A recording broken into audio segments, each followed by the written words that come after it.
Assalamualaikum warahmatullahi wabarakatuh. Perkenalkan, nama saya Muhammad Irfan. Saya di sini selaku moderator, di mana kami akan memaparkan materi kami, yaitu analisis pembelajaran daring di masa new normal terhadap mahasiswa jurusan Teknologi Informasi. Baik, sebelumnya, adapun proses sampel yang kami gunakan yaitu menggunakan metode simple random sampling, yang dimana metode ini merupakan teknik yang digunakan untuk memilih sampel dari suatu populasi sedemikian rupa sehingga setiap anggota populasi memiliki peluang yang sama untuk terampil sebagai sampel. Baik, dalam pengambilan sampel sendiri kami menggunakan kuesioner dalam mendapatkan hasil sampel itu sendiri, yang dimana kami menjalankan kuesioner itu kurang lebih selama 1 minggu dari tanggal 10 sampai 17 bulan April 2022. Yang pertama, tujuan kami yaitu mendeskripsikan faktor-faktor penghambat yang mempengaruhi proses pembelajaran daring di masa normal pandemi COVID-19 pada mahasiswa jurusan Teknologi Informasi Universitas Tadulako. Kemudian mengidentifikasi perilaku dan kondisi mahasiswa pada pembelajaran daring di masa normal pandemi COVID-19 pada mahasiswa jurusan Teknologi Informasi Universitas Tadulako. Kemudian yang ketiga, menganalisis penggunaan Zoom sebagai salah satu media pembelajaran daring di masa normal pandemi COVID-19 pada mahasiswa jurusan Teknologi Informasi Universitas Tadulako. Kemudian yang keempat dan terakhir, mengidentifikasi upaya mengatasi masalah pembelajaran di masa normal pandemi COVID-19. Untuk target pengumpulan data itu sendiri bersifat data internal yang berasal dari mahasiswa dan mahasiswa aktif jurusan Teknologi Informasi yang melakukan pembelajaran daring yang berasal dari 2 angkatan, yaitu Angkatan 2020 dan Angkatan 2021, yang dimana terdiri dari 2 program studi, yaitu Teknik Informatika dan Sistem Informasi, serta telah mengisi beberapa soal online yang telah disebarkan, sehingga jika dikalkulasikan jumlah populasinya yaitu sekitar 40 orang. Adapun letak target pengumpulan data berasal dari jurusan Teknologi Informasi Fakultas Teknik Universitas Tadulako. Dari hasil penelitian kami sendiri, dapat disimpulkan bahwa pembelajaran daring masih efektif dilakukan di masa normal pandemi COVID-19 sesuai dengan hipotesis H1, tetapi perlu diketahui bahwa diperlukan adaptasi pembelajaran daring yang inovatif, kreatif, juga menerapkan kondisi-kondisi tertentu seperti pembelajaran hybrid berbasis blended learning sesuai keadaan. Walaupun pembelajaran daring masih efektif dilakukan, tetapi menimbulkan beberapa masalah yang berdampak besar kepada mahasiswa, sehingga dosen maupun mahasiswa perlu berkolaborasi untuk menciptakan pembelajaran yang interaktif walaupun dalam kondisi yang berjauhan atau daring. Kemudian di sini kami menggunakan metode pengumpulan data kuesioner. Nah, di sini kuesioner itu merupakan sebuah daftar yang telah disusun yang berisi pertanyaan. Intinya pertanyaan ini diberikan kepada responden. Nah, di sini kuesioner ini efektif untuk mengukur perilaku, sikap, preferensi, pendapat, dan minat dari respons penelitian. Lanjut, di sini ada pun skala pengumpulan data yang akan menggunakan ada skala Goodman, mana skala Goodman atau skala Schrödinger merupakan skala kumulatif. Skala ini sangat baik untuk meyakinkan peneliti tentang kesatuan atau atribut universal. Jadi di sini jika responden mendapatkan pertanyaan yang dia rasa berbobot baik, itu dia akan mengiyakan, yang jika bobotnya itu kurang baik itu dia akan memilih tidak. Jadi di sini bobot penelitiannya itu ya pun tidak pada skala Goodman. Kemudian lanjut ada skala interval. Di sini skala interval atau skala numerik, di mana kita bisa mengetahui urutan dan perbedaan jarak antara datanya yang pada kuesioner untuk mengetahui rentang waktu yang digunakan responden untuk melakukan sebuah kegiatan. Nah, lanjut ada skala Likert atau Likert scale atau skala Likert. Ini merupakan skala penelitian yang dipakai untuk mengukur sikap dan pendapat. Skala ini digunakan untuk melengkapi kuesioner yang mengharuskan responden menunjukkan tingkat persetujuan terhadap serangkaian pertanyaan. Karena di sini pertanyaannya sudah disediakan dengan tingkatnya masing-masing. Jadi ada tingkatan 1 itu ada sangat tidak setuju, 2 itu kita sama dengan tidak setuju, 3 itu adalah netral, 4 setuju, dan 5 itu sangat setuju. Nah, di sini untuk mengetahui pendapat dan responden terhadap permasalahan yang terjadi. Selain itu juga terdapat juga bobot nilai. Itu 1 itu sama dengan tidak pernah, 2 sama dengan pernah, 3 sering, serta ada bobot penilaian 1 merepresentasikan tidak semangat, 2 semangat, dan 3 sangat tidak semangat, untuk mengetahui tingkah laku dari responden terhadap permasalahan yang terjadi. Kemudian ada skala Pearson, yaitu di mana skala ini disusun agar responden memilih pertanyaan yang dia setujui dari beberapa pertanyaan yang di mana jawabannya sudah disediakan dan dia tidak memilih itu pertanyaan tersebut yang berbeda-beda, dan beberapa pertanyaan yang diajukan memiliki kategori yaitu kendala internal, dan kendala eksternal pada kuesioner, dan kemudian ada juga pertanyaan yang bersifat positif dan negatif. Kemudian tipe data yang diperoleh, di sini ada data kualitatif. Data ini biasa disajikan dalam bentuk kata-kata atau tulisan, yang tipe datanya itu string untuk keterangan atau informasi. Kemudian ada data kuantitatif. Data kuantitatif ini biasa disajikan dalam bentuk bilangan, sehingga data kuantitatif ini diolah secara statistik. Data kuantitatif terbagi menjadi dua, ada data kategorik dan data numerik pada bilangan. Data kategorik itu terbagi lagi menjadi dua, ada data nominal dan data ordinal. Data nominal adalah data yang diperoleh dengan mengumpulkan suatu objek dengan tidak memperhatikan urutan atau tingkatan. Contohnya data jenis kelamin. Kemudian data ordinal. Data ordinal adalah data yang mengumpulkan suatu objek dengan memperhatikan urutan atau tingkatannya. Contohnya adalah data tahun, angkatan, KDB. Kemudian ada pun data yang bukan kategorik. Yang bukan kategorik ini dia itu terbagi lagi menjadi dua, yaitu ada data interval, di mana data interval ini adalah data yang tidak memiliki nilai nol yang mutlak, yang berarti bahwa nilai nol tersebut memiliki arti, misalnya tahun. Kemudian ada data rasio. Data rasio adalah data yang memiliki nilai nol mutlak, yang berarti bahwa nilai nol benar-benar tidak memiliki nilai. Contohnya adalah data rata-rata nilai mahasiswa dan lain-lain. Dan di sini ada datanya diperoleh secara cross section. Nah, di mana di sini pengumpulan datanya itu menunjukkan titik waktu tertentu, yang dimana yaitu data ini diperoleh di tahun 2022 untuk mengetahui efektivitas pembelajaran daring di masa new normal COVID-19. Saya Divan Yadira Putri dengan NIM F521200027. Pada kesempatan kali ini, saya akan menjelaskan mengenai penginputan data di SPSS. Jadi, sebelum saya melakukan penginputan data dan pengolahan data di SPSS, perlu diketahui bahwa pada kelompok kami membedakan pengolahan data secara nominal dan juga pengolahan data secara skala. Kenapa kami melakukan hal demikian? Karena perlu diketahui bahwa data nominal secara fundamental hanya digunakan untuk menghitung banyaknya data. Jadi, untuk membuat analisis frekuensinya hanya sebatas berapa sih banyak datanya dari value yang ini dan berapa banyak sih dari value yang lain. Sedangkan untuk pengolahan data secara dari data skala sendiri atau numerik, tipe variabelnya kan digunakan untuk melakukan perhitungan data terhadap variabel angka, seperti menghitung nilai statistika deskriptifnya. Jadi, untuk melakukan analisis frekuensinya, kita dapat menghitung dan mencari nilai mean, standard error of mean, median, mode, standard deviation, variance, range, minimum, maksimum, sum, mean, dan modus. Yang pertama yaitu kita membuka aplikasi IBM SPSS statistika kita. Nah, setelah kita membuka aplikasinya kita, maka akan tampilan seperti di layar saya. Dan di sini kita perlu mendeskripsikan variabel-variabel kita terlebih dahulu. Nah, untuk pendeskripsiannya sendiri dapat kita lakukan di variabel view. Nah, di sini teman-teman mungkin bisa melihat ada beberapa istilah yang perlu kita isi, dimulai dari pojok kiri yaitu name. Name sendiri berfungsi untuk memberikan nama variabelnya.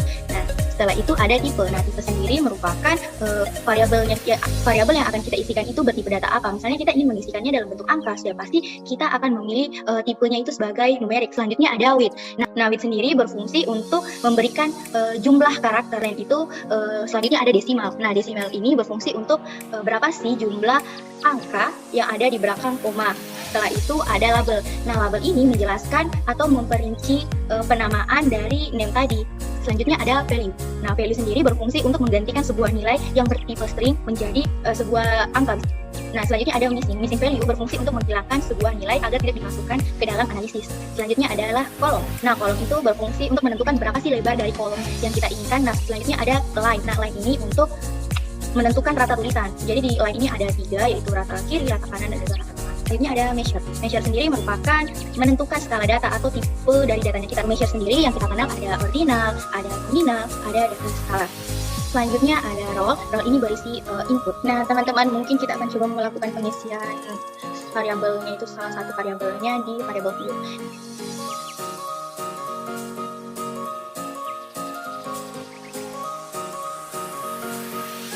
Selain itu, teman-teman, yang perlu diperhatikan bahwa kami menginputkan variabel berdasarkan pertanyaan yang ada di kuesioner. Ada nama, ada jenis kelamin, prodi, angkatan. S1 itu mewakili soal 1 dan S16 itu mewakili soal 16. Selanjutnya kita akan melakukan penginputan data dari variabel-variabel yang telah kita deskripsikan sebelumnya di data view.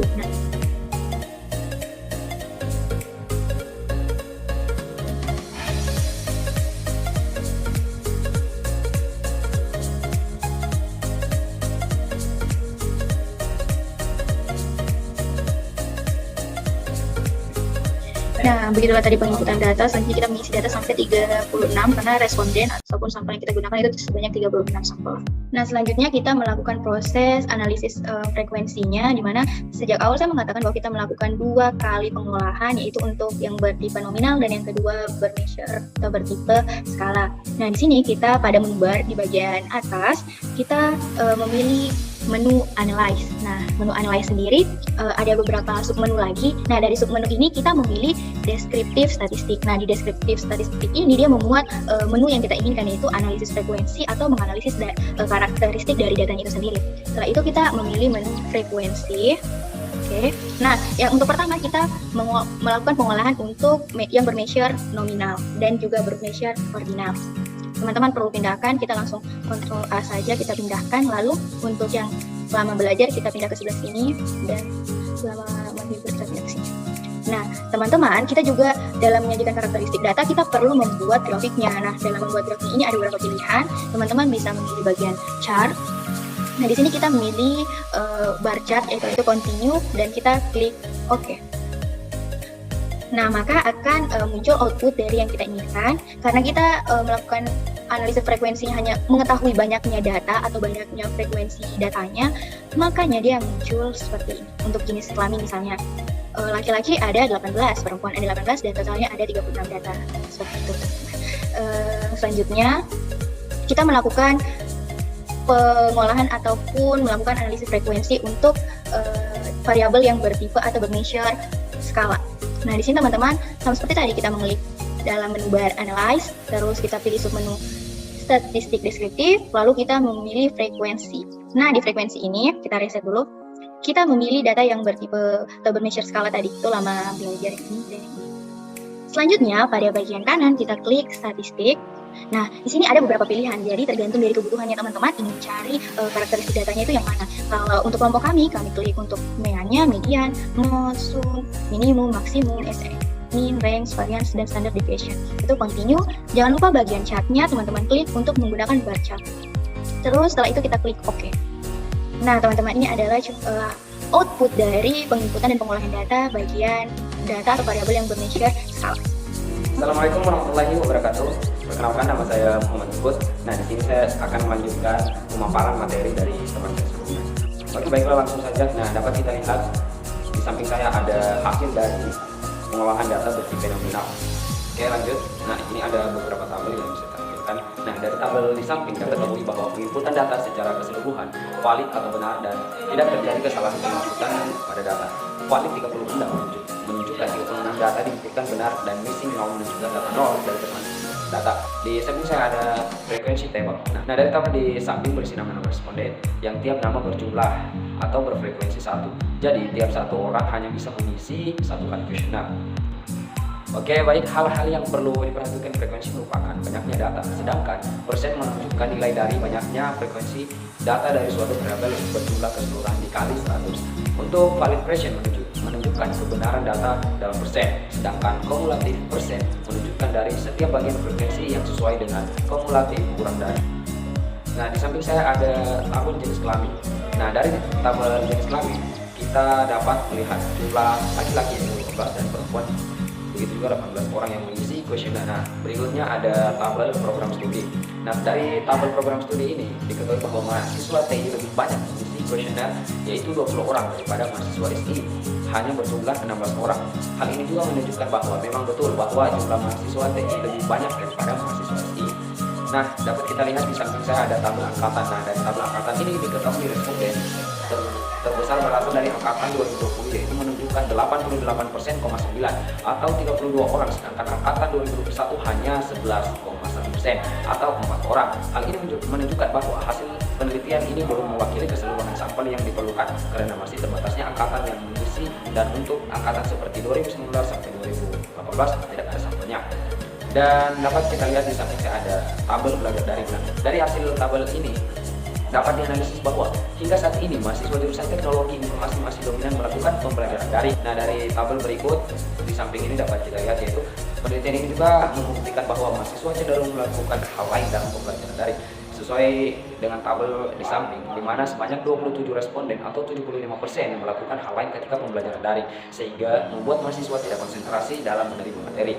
Dari tabel di samping dapat diketahui bahwa pengakuan mahasiswa ternyata dosen di jurusan teknologi informasi sebanyak sering terlambat dan mengganti hari perkuliahan. Di samping juga dapat kita lihat tabel kesulitan mengerjakan tugas. Nah, kesulitan di mengerjakan tugas di masa pandemi. Banyak mahasiswa dominan merasa kesulitan dalam mengerjakan tugas. Hal ini dapat berkaitan dengan pertanyaan sebelumnya terkait melakukan kegiatan apa saja di jam pembelajaran. Kita beralih ke tabel orang yang ditanya ketika kesulitan dalam tugas. Nah, dari tabel ini menunjukkan bahwa ketika mahasiswa kesulitan mengerjakan tugas, maka dominan mereka bertanya kepada teman. Orang yang ditanya mengenai tugas tersebut yaitu 77,8%, sedangkan pada dosen hanya 6 orang atau 16,7%. Dapat kita lihat dari tabel di samping Zoom sebagai media pembelajaran. Di masa new normal dan sistem pembelajaran dari jurusan teknologi informasi juga 90,4% atau hampir keseluruhan masih menggunakan Zoom. Baik, kita beralih ke tabel kendala mahasiswa. Dari tabel samping dapat kita lihat mahasiswa lebih dari 72% mengatakan tidak mengalami kendala, sedangkan hanya 27% yang mengalami kendala atau sebanyak 10 responden saja yang mengalami kendala. Nah, dari tabel samping dapat kita ketahui bahwa penggunaan Zoom itu mudah. Hal ini ditunjukkan dari tabel di atas, di mana nilai presentasi yang memilih mudah sangat mudah lebih besar dari pilihan lainnya, yaitu sebanyak 15 responden memilih mudah dan 13 responden memilih sangat mudah, dan sisanya memilih 6 netral dan 1 tidak mudah dan 1 sangat tidak mudah. Mengabaikan materi di pembelajaran daring. Berdasarkan tabel samping dapat diketahui bahwa hampir semua responden pernah mengabaikan materi pembelajaran daring sebesar 77,8%, sedangkan yang sering ada hanya 8,3% dan yang tidak pernah yaitu 13,9%. Dari tabel di samping juga dapat kita ketahui hal yang membanggakan terlihat dari tabel di atas. Ternyata mahasiswa jurusan teknologi informasi sangat bersemangat untuk mengikuti pembelajaran daring. Dapat dilihat bahwa 69,4% mengatakan sangat semangat dan 22% semangat, dan sisanya tidak semangat. Oke, baiklah, berikut grafik yang disajikan dari olah data di SPSS. Grafik ditampilkan dalam bentuk bar chart.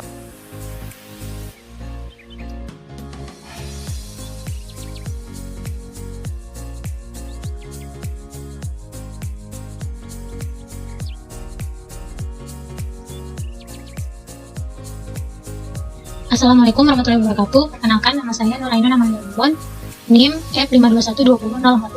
Paparkan materi sedikit mengenai, yaitu pada bagian output pengolahan data skill. Frekuensi nota pada tabel, ada output create comment atau keluarkan komentar yang dibuat, input data atau memasukkan data, misalnya pada file, kemudian aktif dataset atau kumpulan data aktif, filter atau saring, weight atau bobot, split file atau pisahkan file tidak ada, n of rows in working data file atau n baris dalam file data kerja, ada 36. Kemudian ada missing value handling atau penyerahan nilai yang hilang. User definite missing values are treated if missing, artinya nilai yang diterjemahkan pengguna dikatakan sebagai tidak ada. Setelah itu ada cases used atau kasus yang digunakan. Di sini ada statistik are based on cases with valid data, artinya statistik didasarkan pada semua kasus dengan data yang valid atau data yang benar. Jadi dari tabel di atas kita ketahui bahwa analisis frekuensi yang dilakukan valid terhadap 36 data dan kesalahan sebanyak 0 data atau tidak ada. Dan dalam analisis ini menampilkan karakteristik data yang berupa min atau nilai rata-rata, yaitu 3,17 untuk lama belajar per jam dan 4,42 untuk lama menghibur diri dari pembelajaran daring per jam. Hal ini menunjukkan bahwa lebih dibutuhkan waktu rata-rata yang lama untuk menghibur diri daripada untuk belajar. Selanjutnya STD error of mean atau indeks yang menggambarkan sebaran rata-rata sampel terhadap rata-rata dari rata-rata keseluruhan. Kemungkinan sampel atau rata-rata populasi yaitu untuk lama belajar 0,224, sedangkan untuk menghibur diri 0,119. Selanjutnya median atau nilai tengan, yaitu untuk lama belajar 3, sedangkan untuk menghibur diri 4. Selanjutnya mode untuk lama belajar 3 dan untuk lama menghibur diri 4.